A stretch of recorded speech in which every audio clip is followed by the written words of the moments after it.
we've got Dr. Jeffrey Miller, who is I think Jeffrey may have been on the show a couple of years ago, possibly before your doctorate came. And we're really delighted to have you. You've just done your PhD thesis on the relationship between New Zealand and the Gulf. And tell us who was your tutor for that?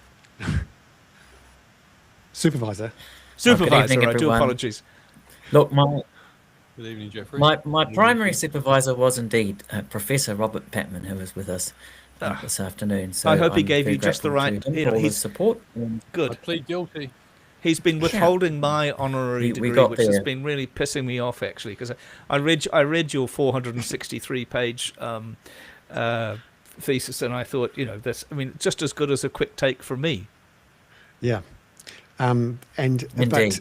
Yeah.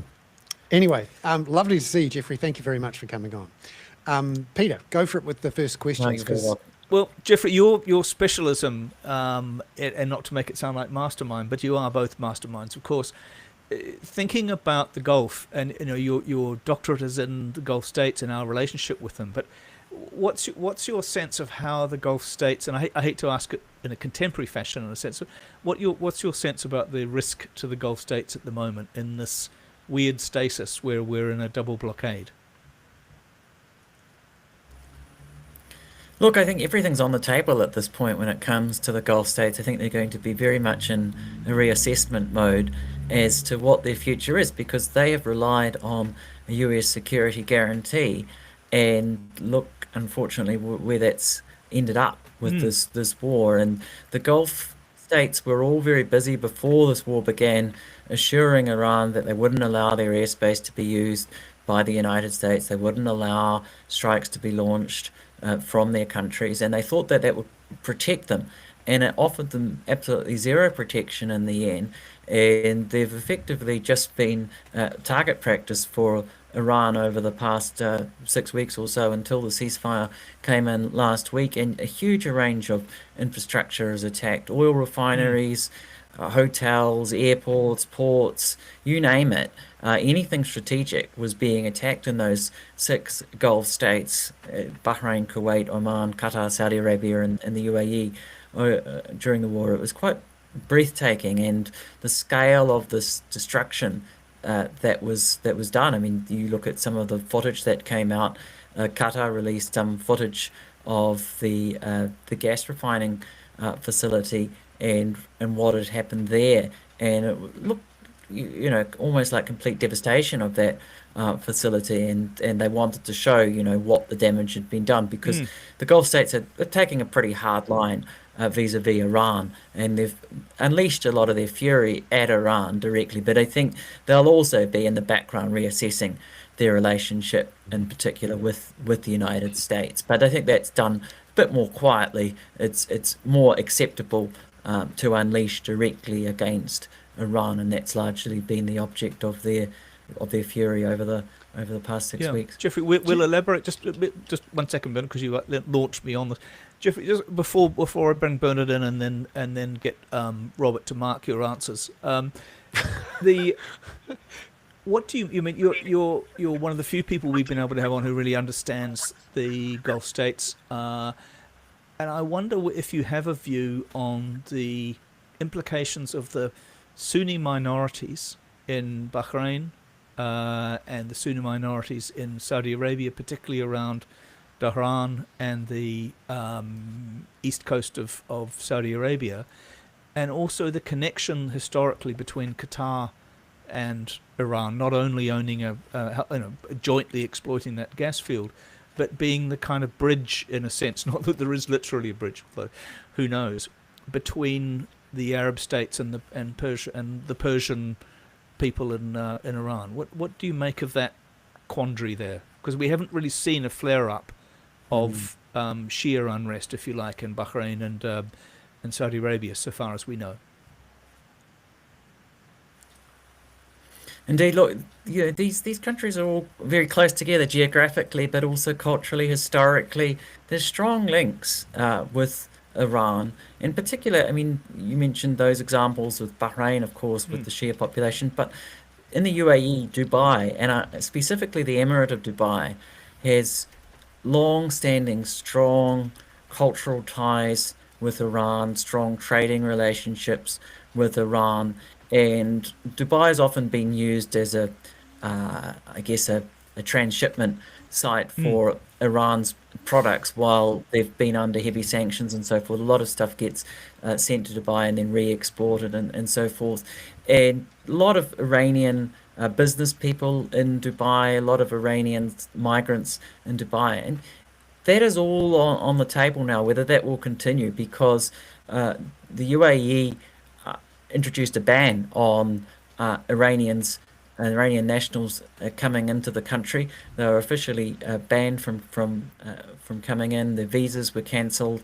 There was a huge expulsion during this war of Iranian nationals from the UAE that was just unprecedented. And I think that just speaks to the reassessment that is going on, and whether there will be a reconsideration, whether if there's a deal done, whether things will go back to something like they were before the war. But yet I think just everything will be different after this war. There will be a reassessment of relations with Iran and ties with Iran, a reassessment of relations with the United States across the Gulf. And it's just been such a seismic event, and the scale of what we've seen over the past 6 weeks is just, it dwarfs anything we've really seen before. Perhaps since the Arab Spring. You might have to go back Yeah. to the Arab Spring to find And then something you go back, comparable in terms of just how transformative it's been and then you across go the back to region. 91 and the invasion of Kuwait. Bernard, I'm sorry. Yes. No. Jeffrey, I was curious about just how much damage has been done to not only the infrastructure, but also the confidence of many of the foreign investors, local investors in these new industries, tourism, financial services, technology, and whether it can recover. Now that everyone knows you just need thousands of drones, some rockets, and the Americans can't really protect you. Maybe you should get some Ukrainians instead. And also, I'm curious just how much damage has been done to these bases, because from what I'm hearing from some sources, there's been an awful lot of damage that has made them effectively useless. Indeed. I mean, look, the damage that's been done across the Gulf is considerable. And these states, they were built on oil and the revenues from oil, but their future was very much in services, financial services, tourism, these kinds of industries. And they've all got economic diversification plans of one form or another. The most well known is probably Vision 2030 out of Saudi Arabia, and the Crown Prince Mohammed bin Salman's his big plan that was launched back in 2016. But all of the Gulf states really have one of these plans, and they've all been trying to shift in that direction. And Dubai was the pioneer in that. It's called the Dubai model, where you go into these kind of service industries. And Iran knows this, and that's why some of the most prominent targets in this war were related to the financial sector or AI. AI data centers, for example, were attacked. They were quite strategic in what sites they attacked. They attacked hotels. They attacked data centers. There was an Oracle facility, I think in the UAE, that was attacked. They attacked the symbols of this new services-led economy as well, and it's I guess very much intended as a warning. And as you say, the question is whether the confidence will come back or whether just everything will change. I mean, I think, if this war does lead to a peace deal, if we get some kind of settlement, I think, we have to be careful about overreacting. You go back to COVID in the early days, people said everyone's going to work from home and that nothing's going to be the same again, and people won't go on cruise ships, and all of those things haven't really panned out in quite the way that they were forecast. Or if you think back earlier, 9/11, remember the days after 9/11, people talked about We'll whether never go on anyone would want airplanes to work again. in skyscrapers Yeah. Yeah.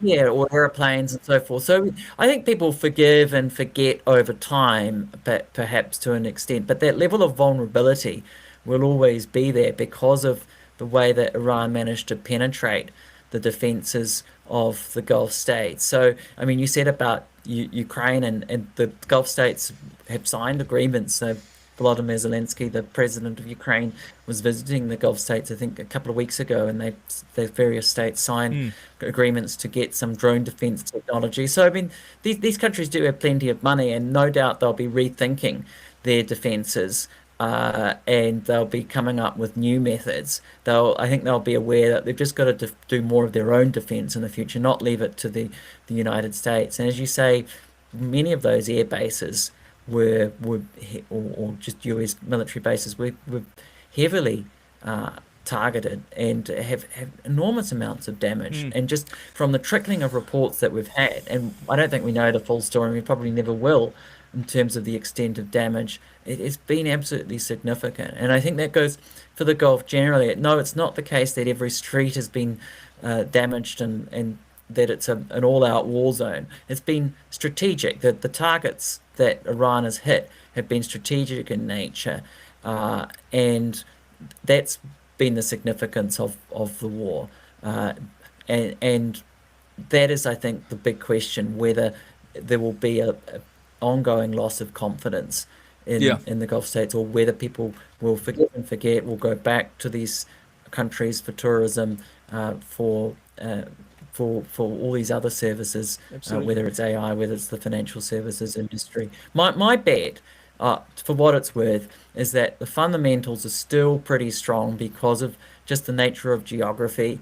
These states have got a lot of money. They've got the right geography. I mean, in this case, geography worked against them, but generally speaking, they are at the center of the world.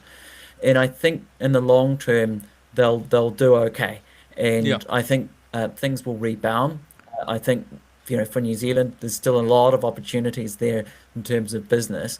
But there will be a reassessment, and I think these states will be reassessing their relations with all countries, but perhaps particularly Iran, particularly the United States. Jeffrey, thank you.